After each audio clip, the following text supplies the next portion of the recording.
babbies, welcome back to my channel. I better record really fast because my battery's about to die. I'm trying to capture this and I'm trying to tell you guys that I'm back.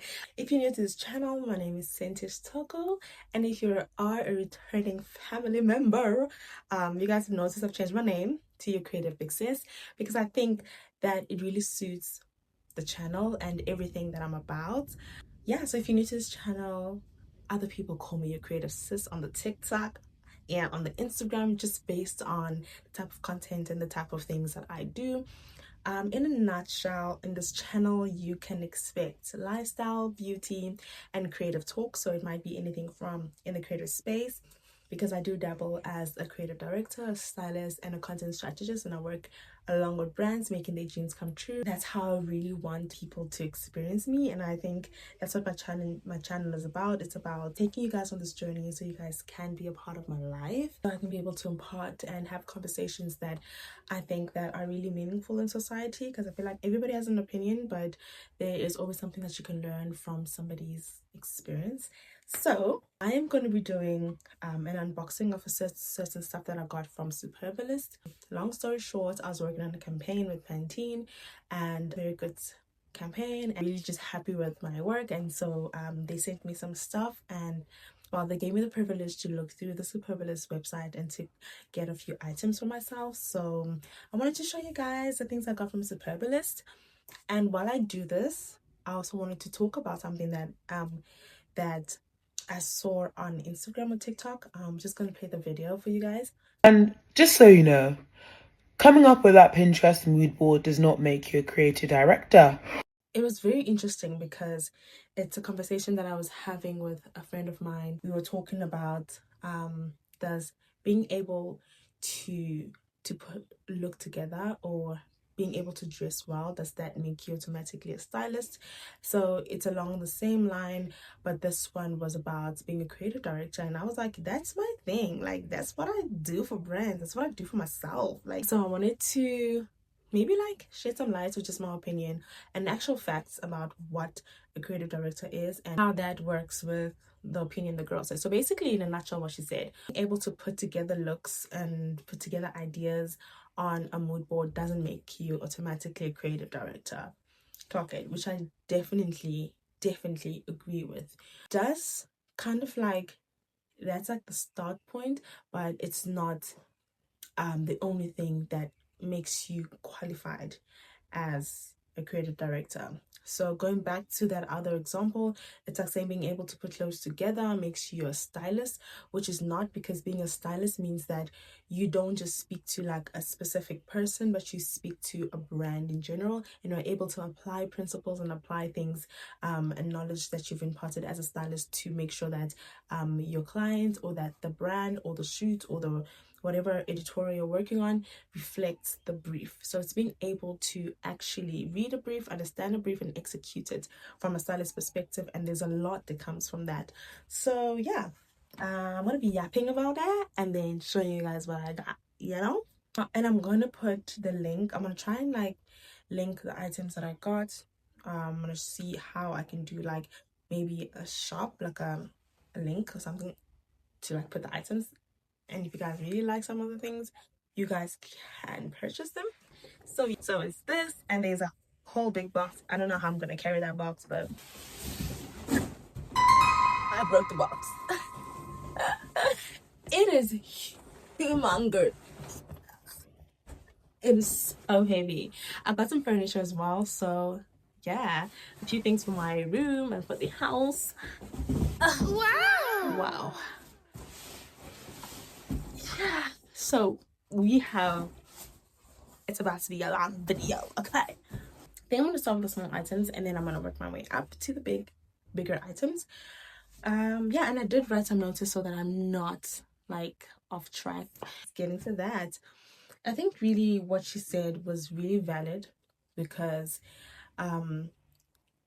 being a creative director definitely means that you have an eye for the imagery of how something would look like, But that's when you have people that deal with creating mood boards alone. From a consultant perspective, a creative director, the role of it is usually very romanticized. Like, what are you? I'm a creative director. I get it. I know I made that because sometimes people take it very lightly and not really understand what it takes to be a creative director. It's not something that is like too complicated if you're gifted and talented and you have the ability to manage a project. That is a bonus skill as a person, but it is not something that you can take lightly. And I think in the creative space, people don't respect the creative work as much because it takes a lot for somebody to say, I am an accountant, or I am business administrator, or whatever, because it carries like more weight of you actually need to know the skills that's required to be that. And as much as people would argue and say, no, but then in a creative space, it's also something that you're gifted and talented with. But I also like to say that it is also a business and it's also work. There are certain skills and certain things that are done when you're a creative director that is like things that you need to know and need to incorporate in your process as a creative director. So think of it in that way. You have the mood board, you have the concept, but do you understand the why, and does it speak to the brand? So some people might argue to say, I'm a creative director of my brand. I'm a designer, so I'm the creative director. That is all good and well. But then you need to also recognize what's your audience, what do you, what do you, who do you want to attract? How do you want your brand to look like? That's why you have big brands like Dior having people that come in to be creative directors. In a nutshell, being a creative director is really not about being able to put together ideas and pin ideas together in images. That is just the baseline of what a creative director does. What is really a creative director is the ability to merge the imagination to the structure until execution. So it's having the projective mindset that speaks to a brand and elevates and answers the why. Putting together mood boards for a brand, or you're putting together a mood board for a shoot, you've done a good job to give something visual and an appealing sense in terms of like visuality to see it. It's good. Then explaining the why and the strategic reasons why you've used the images is really where you get to see the in-depth work of a creative director. Many might argue to say that I'm a designer and I'm the creative director of my brand. Good and well, you are the creative director of your brand. Only if you're able to, obviously, you speak to the logo, you know your audience, you know the demographic that you're trying to appeal, you know how you want your brand to visually look like, then you definitely are the creative director. But you find brands like Dior or Louis Vuitton where the actual designer is not necessarily the creative director because they do not hold the skill that translates image to strategic positioning and being able to refer to the brand and making sure that everything that is done and executed speaks to the brand. And that's definitely what a creative director's job is. A creative director is job is to make sure that the concept briefed well to each and every party involved to making the mission come. So for example, when I do my shoots, right, for example, let's say just of some editorial work that I've done where I have been a creative director, and I happen to dabble between being a creative director and a fashion stylist because, as you guys know, when I started off my journey actually as a fashion stylist and fell in love with storytelling, and that's how I really did my research, assisted creative directors and gained experience and some knowledge through like courses that I've done to enhance my ability to portray the stories beyond beautiful imagery, right? So when I create a mood board, I first obviously look at the brief. For example, I had a shoot with Mall of Africa in collaboration with Sabelo. Sabelo is an influencer, and Mall of Africa is an entire mall that hosts so many brands, and they have a certain brief that they wanted to portray, you know. So you take the brief and you take the brand of the influencer, and then from there you're able to merge the two to say, okay, fine, what are the deliverables, what do they need? They need you to do a reel, it's a fashion reel, that also speaks to the brand, which is the influencer, and make sure that people can engage and that his audience can be able to tap into the link to purchase or to go shop, right? So I need to take all of that into consideration when I'm putting together the mood board or when I'm putting together the brief. So as a creative director, I would be like, cool, we're looking for what speaks to the brand. The brand is the influencer. He's trying to tap into fashion, high end. So we're gonna take that and now look at what stores at Mall of Africa that speaks to him.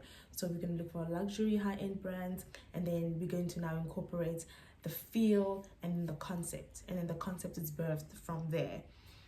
So taking consideration of the brand and the brand voice and where the influencer sees himself and the influencer's voice, and then take that and translate that into writing, and then finding the team that would make it happen.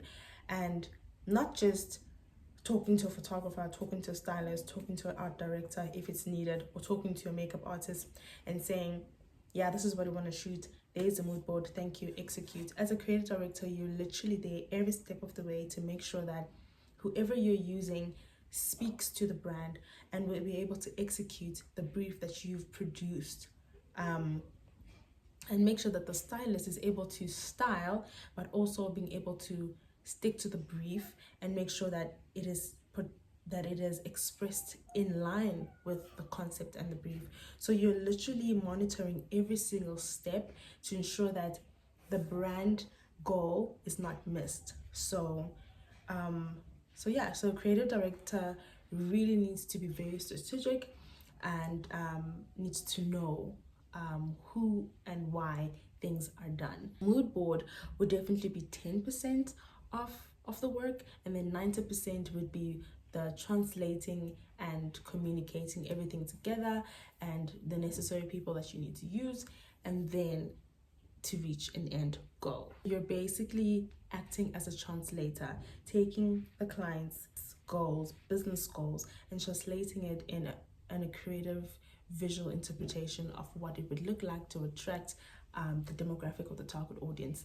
It is very technical. You have to be able to speak the language of a photographer, of a stylist, of an art director, of the lighting, and the editor. You know, sometimes I need to sit with the photographer after the photos are shot, after the video is shot, sit down with the editor, sit down with the photographer, and make sure that the brand image, the brand story, and the story of the actual shoot is kept. You're also doing quality control. I've heard a lot of people saying creativity is now boxed because of brand image and brand ideas. When you working in the advertising marketing space, what translate the work is a touch. The fact that you're doing the photography, it's never going to be the same as somebody else, and that is what makes the creative space so interesting, is that we have so many photographers, so many stylists, but there's a signature touch that one person has that would speak strongly to a brand. So even though we're following a brief, we're still aligned with the type of artist that you are. As a creative director, you are constantly surprised. You need to have strong character. That I think is something that goes beyond creating a mood board and being silent or putting together cute things. You really need to have a project manager's mind in executing things and making them a reality. Yeah, for instance, I've had many projects where the client is like, you know what, this is what I want it to look like red carpet, I want it to look like Hollywood, what, and then they're like, but my budget is 500 rand. You're like, 500 rand, you're gonna like. Now as a creator, you're sitting and you're like, okay, we need to look at costing, we need to look at logistics, we need to look at, like, for example, when I have my passion projects that ideas that I've had just for myself that I want to execute and I want to collaborate with other creators, I need to think of who can I collaborate with that will be able to look at my work and say, I want to be a part of this project. And that's what I love about collaboration. And that's also another topic that I would like to touch on, is the power of collaboration and what collaboration is, collaboration versus exposure. That's also something that I did on my TikTok, but it was like just like brief commentary or brief explanation of what I think collaboration is compared to exposure. But I'm going to be doing more in-depth videos like this, just to give you guys a little bit of a touch of like what I do, and also like all the knowledge that I have acquired throughout the year. But to go back, my brain is a bit dilly-dally-dally-dally, so bear with me. Thinking about constraints, thinking about logistics, I always make sure that I try my best to make sure that there's food on set, even if it's the clients providing the food. If I have to make sure that people are fed, that's how I like my sets. I like my sets, people to have coffee, people to have juice, people to have water, people to have fruits, people to have food. I love to feed people on set, so food is always something that's on the budget. And then logistics, making sure that my photographers arrive safely, and that their gadgets are protected, in terms of making sure the right transport is ordered for them, even if it means that I have to like do a pickup, or I have to do like an Uber. I'm that's part of the planning. It's beyond the mood board. Like we've left the mood board at 10%.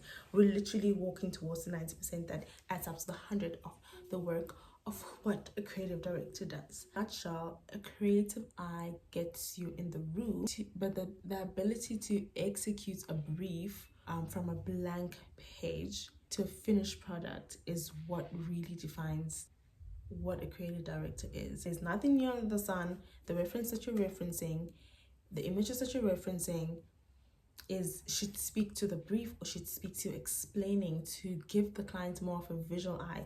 The reason why we put images together is to just aid the client to have a visual understanding as they're reading the description and the brief, and they're matching it with the referencing of the images that you're using. They have a certain they're at a comfortable state to say, we understand what you're trying to do, it's making sense now. It's basically just my 2 cents about that topic, because the people in the comments were eating her up. They were like, this is gatekeeping, just could you just allow people to be creators, can you just allow people, and that kind of like, I'm not a person that believes in boxing out or like containing or restraining creativity, but I'm also one that really understands the business of creativity, and I think that should on its own be able to be respected, because nobody goes and calls themselves a doctor when they have not gone to school, or they've not experienced at least even like practiced in that, you know. But yeah, that's my 2 cents. So yeah, I'm gonna go on and show you guys what I got from Superbalist. With the beauty products, I got this essence gloss. Some of the things I've already used, like this essence gloss, because my lips gonna be dry, and I have that on right now. I have that on, as well as this essence chocolate. It's a choco bomb shiny lip gloss. That's also from Essence. Really cute. I love it. It's a bit water based, but you have to like shake it so that it gives you what it needs to give. Don't want to waste no. Ain't no wasting nothing. And then we have this one. It's like a pink thingy.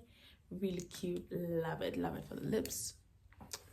Absolutely giving what it's supposed to give. And then I got this candle. It is like, so it's like a theme that I'm trying to keep for my interiors.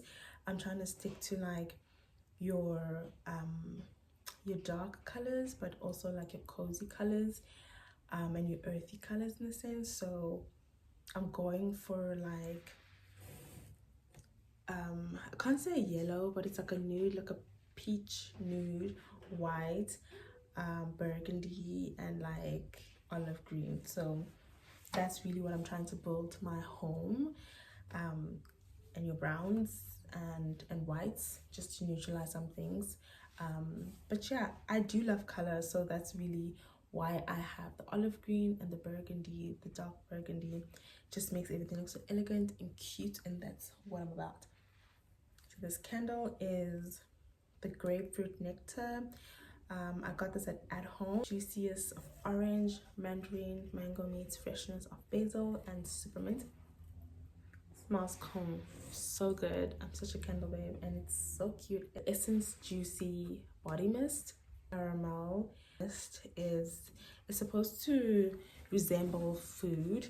I know there's one that says ice cream cake or something like that, but this one is the caramel cloud, a yummy mix of caramel and creamy vanilla, and I really like how it smells.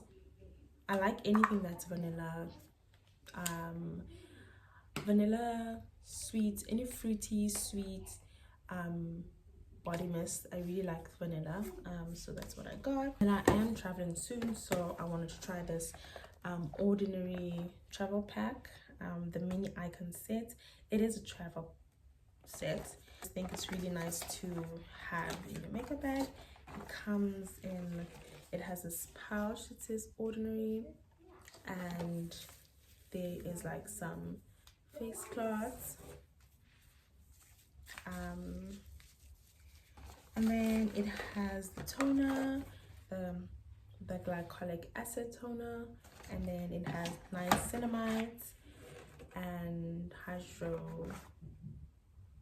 niacinamide and hyaluronic acid. So that's what I use as a toner and as the acids, and then I just base with my moisturizer. I will do like a whole skincare update. I think I did a skincare, guys. It was such a long time ago, and that's what I love about YouTube as well. People get to see me evolve and change, and just like become like a better person, you know. So cute. So yeah, that's all we have in this box, and then in this box over here we got some shoes that I bought from H&M. I really love them. So cute. It is like animal print and it has like fur. Really cute. Loved it. I was actually so scared that a size 5 was not gonna fit me, because with sneakers I usually wear size 4 or 5. It fits quite well, so yeah. And then yeah, I really sometimes feel like Superbalist pack unnecessarily like big things for no reason, like big boxes for what. I get it, maybe to make sure that the things are safe and stuff. To match my candle, I got this Louis Vuitton. I don't know if the color is doing justice, but I want to show you guys. Like it's in the same color scheme, just because I think now it just looks very dull. This is a Louis Vuitton little guide to Louis Vuitton. It is just like a good table deco, or just like a book in my coffee table, or a book in my dining table, something like that. Just, you know, the history of Louis Vuitton. Very interesting, some quotes. Establishing the brand of Louis Vuitton. And these are some of things that I'm very interested in. I like to understand the story behind the brand, and I think that is the beauty of being able to keep a brand and keep it alive for so long. And how has it changed from the initial, or how has it developed from the initial founders, the innovation. So, and I happen to love Coco Chanel as well, and they have a good correlated relationship. So this is just like a page that I randomly found. And in 1915, Coco Chanel commissioned George Vuitton to make her a bespoke handbag. This would lead Louis Vuitton as an inaugural journey of a smaller leather good. So sought after and coveted was the Louis Vuitton Chanel bag that in the 1930s she gave permission for the bag to be enjoyed by others. It was a mass produced by Vuitton's standard, and today the Chanel handbag is known as the Alma, the legendary Alma bag. That bag. See what I mean? Collaboration. understanding brand image and understanding brand language. And that is something that I'm absolutely obsessed with, and I really love. Marc Jacob era, Pharrell Williams. Oh my goodness, because you know, when Pharrell Williams was appointed as the creative director of Louis Vuitton, a lot of people were like, oh, why is Louis Vuitton going this direction? And I actually love when brands they're open to the now, to the times. I think being a creative is being able to respond to the times, and to respond to the time in respect of the past. Like, I think his role as Louis Vuitton creative director has taken Louis Vuitton to the next level. It was obviously still high end, but it has really induced a culture of high end meets street, but still high end fashion. You get. It was something that I probably, my favorite purchase. If you know me, you know I'm such a perfume girly. So I got this Hayat perfume. Hayati or Hayat, however y'all want to write it. It's in Dubai. It's an Arabic brand. I think made in Dubai. Definitely made in Dubai. Made in the UAE. I'm not a fan of the UAE, but that's another political chat. But we will just keep going. I love it. It is the Latafa Gold Excellier. I love it so much. It smells so good even right now. I'm obsessed with it. It's just giving elegance. It's giving chic. It's giving, you smell like a dream. And then I got some bed sheets, some duvet covers. I got this in that same brown color. I also got it in white. If you know me, you know I love white. Comes with 2 pillowcases, and yeah, I think 2 pillowcases. I got a side coffee table. I'm gonna be my Bob the Builder era. I got like a side table. I'm gonna have to build that. I don't know how I feel about it. I'm already hearing like, okay, well, I'm pretty good at building. I mean, I built this English is really running away from me. Clothing rack. I built this clothing rack, and I usually take it with me to set, so I deconstruct and I construct it. So pretty good at that. I just hope this one doesn't need me to screw anything. I know that it probably has that. I'm already thinking about it. It just makes me hot. But I'm a big girl and I'm gonna figure it out. Thank you guys for joining, or for, like, you know, watching my channel, being part of the family. Yeah, we are doing good, and I just want to encourage you guys, don't give up on your dreams, don't give up on the things that you want to achieve for the rest of the year. And hold on, be prayed up, be focused, be intentional with everything you do it from a heart of service. And I think that is something that I absolutely live by, is if you're gonna do something, do it with your heart. And sometimes you're tired, sometimes you're like, I can't give much, like the giving that I gave is enough. Always think about how you would like to receive, and always make sure that you give the same. Yeah, this is gonna turn to a TED talk, but I'm so happy to be back. Yeah, my eyes are closing up. Today's service at church was great. Church was great, and yeah, I'm gonna take a nap and then edit this video. Have a blessed Sunday and have a good week.